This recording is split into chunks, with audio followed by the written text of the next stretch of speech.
اللهم ارزقنا القناعة اللهم حببنا في صلاة الجماعة. بسم الله الرحمن الرحيم.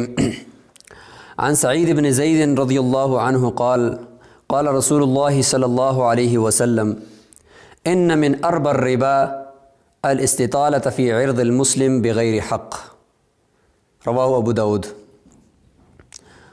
ابو داود شریف کی حدیث نمبر 4876 ہے. حضرت سعید بن زید رضی اللہ عنہ یہ روایت کرتے ہیں کہ آپ صلی اللہ علیہ وسلم نے ارشاد فرمایا کہ سب سے بدترین اور سب سے بڑا سود یہ ہے کہ کسی مسلمان کی عزت نفس کو مجروح کرنا، ناحق کسی مسلمان کی عزت پہ ہاتھ ڈالنا، اس کے بارے میں باتیں کرنا، اس کی عزت کو اچھالنا ناحق بغیر کسی حق کے، یہ سب سے بڑا سود ہے.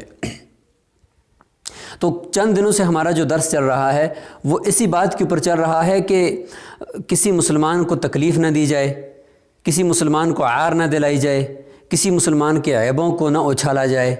اور آج کی حدیث میں آپ دیکھیں تو شریعت کا مزاج ہمیں سمجھ میں آتا ہے کہ شریعت یہ بالکل نہیں چاہتی کہ ایک مسلمان دوسرے مسلمان کو کوئی تھوڑی سی بھی ذرا برابر بھی تکلیف پہنچائے. یہ شریعت کا مزاج ہے، اس مزاج کو ہمیں سمجھنا ہوگا. اب دیکھیں کہ ایک حدیث میں فرمایا کہ اس کے دل کے اندر ابھی تک ایمان ہی نہیں ہے، وہ تو ظاہری مسلمان ہے جو مسلمان کو تکلیف پہنچاتا ہے. اور المسلم من سلم المسلمون من لسانہ و یدہ. اور یہاں پہ اس میں دیکھیں کہ سود، حالانکہ سود کے بارے میں یہ ہے کہ سود کے 70 بڑے بڑے گناہ ہیں اور ان میں سے سب سے چھوٹا گناہ کیا ہے کہ اپنی والدہ کے ساتھ ہم بستری کرنا. یہ سود کا سب سے یعنی چھوٹا گناہ آپ تصور کر لیں. اور سب سے بڑا سود یہاں پہ کس کو قرار دیا کہ کسی مسلمان کی عزت نفس کو اچھالنا ناحق بغیر حق. ان کی قید اس وجہ سے لگائی کہ اگر آپ کے اوپر کسی مسلمان نے ظلم کر دیا ہے تو آپ صرف اتنا کہہ سکتے ہیں کہ اس نے مجھ پر ظلم کیا ہے، اس نے مجھ پر زیادتی کی ہے، وہ تو آپ کہہ سکتے ہیں.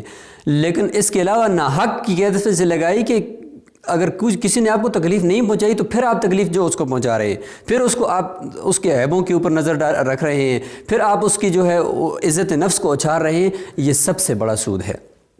تو اس لیے ہمیں عزت نفس کو مجروح نہیں کرنا چاہیے، شریعت کے مزاج کو سمجھنا چاہیے.